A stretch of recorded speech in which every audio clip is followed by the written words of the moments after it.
Anda kembali bersama kami di Breaking News Kompas TV Saudara, dan ini adalah visual terkini dari situasi di luar Pengadilan Negeri Cirebon, Jawa Barat jelang sidang lanjutan PK Saka Tatal yang hari ini akan digelar rencananya sekitar pukul 10 waktu Indonesia Barat. Terlihat memang ada penjagaan yang dilakukan oleh polisi begitu untuk mengamankan situasi di luar Pengadilan Negeri Cirebon. Dan di sebelah kiri dari layar Anda, ini adalah situasi terkini di dalam ruang sidang di Pengadilan Negeri Cirebon, Jawa Barat, di mana ini nanti akan menjadi ruangan di mana Saka Tatal maupun juga dari pihak termohon untuk mengikuti sidang lanjutan PK. Dan hari ini rencananya adalah pembacaan atau tanggapan begitu dari pihak termohon atau kontra memori PK setelah pada persidangan atau sidang PK yang pertama itu tadi menyampaikan memori PK dari pihak Saka Tatal. Sudah dijelaskan juga oleh jurnalis Kompas TV yang berada di lokasi bahwa memang dari pihak Saka Tatal sudah mengajukan sejumlah bukti baru, kemudian juga ada daftar atau nama-nama dari ahli yang nantinya diharapkan bisa memperkuat bagaimana pertimbangan dari putusan PK Saka Tatal di Mahkamah Agung nanti. Karena kalau di Pengadilan Negeri Cirebon sifatnya adalah untuk proses persidangannya begitu, tapi memang untuk putusannya nanti di Mahkamah Agung untuk nanti kita ketahui bagaimana harapan dari Saka Tatal untuk membersihkan namanya karena menjadi atau sempat dihukum karena sempat atau dihukum karena terlibat pembunuhan Vina dan Eki di Cirebon, Jawa Barat. Ya baik, kami lanjutkan ke Pak Heri Firmansyah, pakar hukum pidana. Pak Heri, menarik tadi Saka Tatal dengan mantap mengatakan bahwa ia akan siap menjadi saksi bagi terdakwa yang lain jika memang dibutuhkan nantinya, atau menjadi efek setelah ia mungkin nanti mengetahui bagaimana putusan dari PK-nya. Apa yang bisa dicermati dari ini?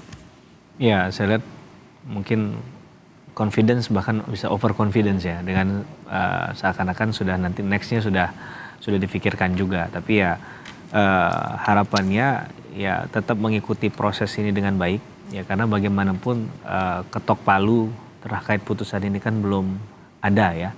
Jadi sangat mungkin masih 50-50 nih. Masih apakah kemudian sesuai dengan harapan dan keinginannya Saka Tatal dan tim kuasa hukum atau bisa berbalik. Karena memang belum didengar juga keterangan-keterangan pendukung lainnya. Bukti-bukti yang kemudian diajukan itu juga perlu diperkuat dengan kehadiran tadi kita sampaikan ada keterangan saksi ataupun ahli yang bisa kemudian membuat puzzle-puzzle yang terlepas ini menjadi utuh kembali begitu, khususnya terhadap keberadaan Saka Tatal dan dalam konteks hukum pidana itu ada kausalitas, Mbak Okta, hukum sebab akibat. Nah, apakah kemudian sebab, kalau nggak salah ada tindakan dari Saka Tatal melakukan pemukulan atau nempeleng, saya lupa ya, satu kali itu juga bagian dari rangkaian cerita yang berujung pada kematian Eki dan Vina. Karena kita masih sangat kabur, masih sangat gelap melihat perkara ini, saya pribadi ya, karena asumsinya bisa muncul, kalaupun tidak dibunuh misalnya, tapi ini adalah rangkaian dari tindakan untuk melakukan kekerasan, sehingga akhirnya bayangan saya si Eki dan Vina ini melarikan diri entah kemana dengan memacu kendaraannya kencang, kalau memang ini dalilnya ada kecelakaan ya, tapi mengakibatkan akhirnya terjadi kecelakaan dan kematian tadi. Apakah ini juga bagian dari kesalahan tadi yang ditimpakan ke sana? Karena kalau nggak dikejar nggak mungkin ada kematian. Nah, ini kan kondisio sine qua nonnya di situ. Satu sebab menimbulkan satu akibat.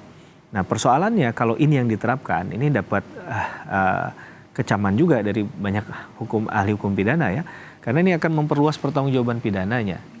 Nah, ini yang akan menurut kita jadi bahan pertimbangan hukum hakim, sehingga harus menentukan dulu sebab kematiannya apa. Ini kan berarti kembali lagi ke awal. Nah, apakah kemudian itu didukung dengan visum mana yang dipakai tadi? Karena menurut yang ini visumnya nggak ada mengatakan demikian. Jadi siapa yang memvisum siapa gitu? Sehingga apakah mungkin juga kemudian minimal ada penegasan kembali bahwa memang ini visum yang dilakukan oleh penyidik kah, oleh jaksa kah pada saat itu itu sudah diuji sebelumnya. Memang benar ada yang menyampaikan hal itu dan dia yang bertanggung jawab. Minimal ada orang yang bertanggung jawab menyampaikan ini. Kan itu tidak mungkin datang dengan sendirinya kan.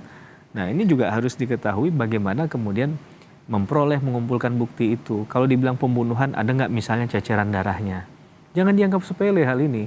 Ini yang saya katakan tadi, ada celah hukum yang kemudian membuat kesulitan sendiri bagi aparat penegak hukum. Nah dalam konteks itu Vini yang dalam bukunya Issues in the Criminal Justice Process mengatakan bahwa tindakan aparat penegak hukum yang satu itu sebenarnya berdampak pada aparat penegak hukum yang lain. Karena istilah yang sekarang dipakai dalam sistem peradilan pidana adalah Integrated Criminal Justice System. Sistem peradilan pidana yang sifatnya terpadu. Apa maksud terpadu itu? Berarti saling kait-mengkait, saling berkesinambungan karena bicara sistem tadi kan. Nah, ini yang kadang dilupakan. Mungkin dengan dianggap bahwa ini saja sudah cukup. Ternyata polemiknya muncul 8 tahun kemudian. Ketika ada orang yang melihat ini sebagai peluang. Karena tidak ada dalil bukti yang memperkuat hal itu. Kalau sudah digugat 8 tahun yang silam, ini kan masalah bukti, bisa saja sudah, ya kalau tidak dijaga dengan baik bisa hilang dan lain sebagainya. Tapi kalau keterangan yang disampaikan secara tertulis, itu kan saya rasa bisa jadi dokumen. Dan tentu kalau orangnya masih hidup, masih bisa ditanyakan. Nah, masalahnya ketika kasus ini muncul, tidak langsung ada upaya untuk menetralisir hal itu. Saya rasa peran dari divisi humas masing-masing ini penting ya. Misalnya di kepolisian, itu sangat penting, sentral dan vital menurut saya untuk mengungkapkan ini dari awal sehingga tidak kemudian jadi seakan-akan jadi bola salju yang menggelinding, arahnya nggak jelas kemana. Sehingga ujungnya kan dianggap bahwa ini menyerang institusi yang ini. Padahal tidak, ini koreksi bagi sistem peradilan pidana kita. Bagaimana kemudian ini bisa diputus kalau seandainya tidak ada persoalan berkaitan dengan adanya dugaan tindak pidana sebelumnya. Nah, maka seleksi untuk menyeleksi bahwa ini tindak pidana atau bukan, itu hal pertama. Yang kedua adalah bagaimana ketika orang itu ditetapkan menjadi tersangka sesuai dengan prosesnya secara legal formal. Nah, ini yang kadang sedikit abai menurut saya karena dianggap ini kan business as usual, ya ini core bisnis kami, ya kami yang lebih paham gitu. Dia lupa bahwa ketika ini dikenakan kepada orang lain, kepada orang di luar dirinya, itu ada potensi pelanggaran HAM. Orang itu ditangkap, ditahan, apalagi sudah dipidana misalnya 8 tahun. Dan ternyata bukan dia pelakunya. Presiden dalam hukum acara pidana kita di kasus Sengkon dan Karta kan pernah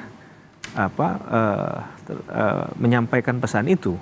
Bahwa ada orang yang sudah dihukum bertahun-tahun, ternyata ada satu katakanlah jalan Tuhan untuk menemukan keadilan dan kebenaran itu, ternyata dia yang menyatakan bahwa bukan Sengkon dan Karta pelakunya tapi dirinya. Nah inilah kemudian hal itu yang menginspirasi PK yang dilakukan Saka Tatal juga menurut saya. Oke, baik Pak Heri dan juga saudara, kita ke Pengadilan Negeri Cirebon Jawa Barat terlebih dahulu. Ini terlihat bahwa Saka Tatal dan juga tim kuasa hukumnya sudah tiba. Mental fisiknya siap kan? Tidak perlu pendampingan dokter psikolog. Siap. Tidak perlu. Kuat, sehat. Wah, dan hari ini Saka sama saya sama-sama pakai. Subuh. Jangan lupa salat subuh terus ya. Amin. Oke, kita hari ini agenda untuk mendengarkan jawaban jaksa dan mudah-mudahan bisa terlihat kenapa selama ini jaksa diam. Dengan PK ini bisa kelihatan suara-suara keadilan itu ada atau masih tertutup. Oke, udah ditunggu majelis hakim. Terima kasih. Udah ditunggu ya majelis hakim. Hah? Soalnya kita udah ditunggu. Apanya? Saksi. Siapa? Saksi hari ini belum ada agenda saksi. Nanti kita sepakati kapan bisa menghadirkan agenda saksinya. Oke, berarti dari 9 saksi yang katanya kemarin mau dihadirkan belum tentu fix hari ini mau. Belum, kan iya. Mungkin lebih kepada saksi ahli pidana dulu yang kita hadirkan. Nanti kita lihat nih agendanya.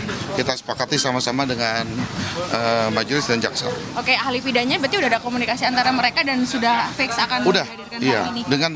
Dengan ahli pidana kita juga udah fix. Dengan Pak Susno juga udah ya?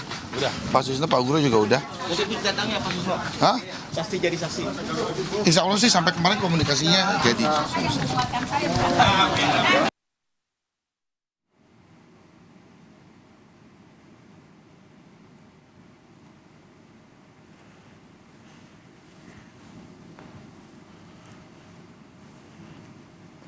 Ya saudara, itu tadi kita lihat Saka Tatal dan juga tim kuasa hukumnya sudah tiba di Pengadilan Negeri Cirebon, Jawa Barat, dan kami tentunya masih terus menunggu. Ya ini dia Saka Tatal dan juga kuasa hukumnya sudah tiba di ruang sidang di Pengadilan Negeri Cirebon, Jawa Barat untuk nanti mengikuti sidang lanjutan PK.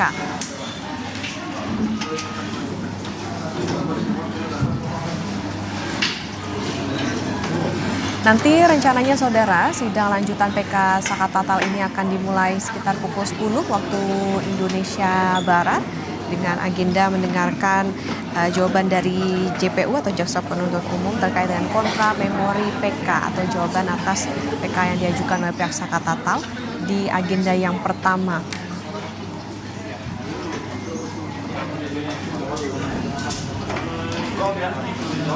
Terlihat Saka dan juga kuasa hukumnya sudah bersiap untuk mengikuti sidang lanjutan PK nanti.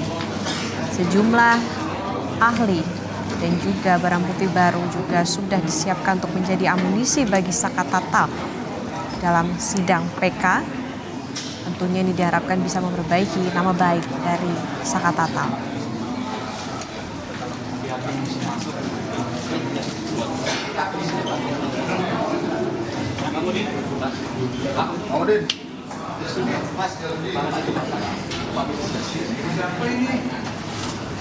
Breaking News Kompas TV, saudara, akan dilanjutkan usai jeda bersama dengan Radi Saputro. Saya Putri Oktaviani pamit undur diri. Terima kasih, sampai jumpa.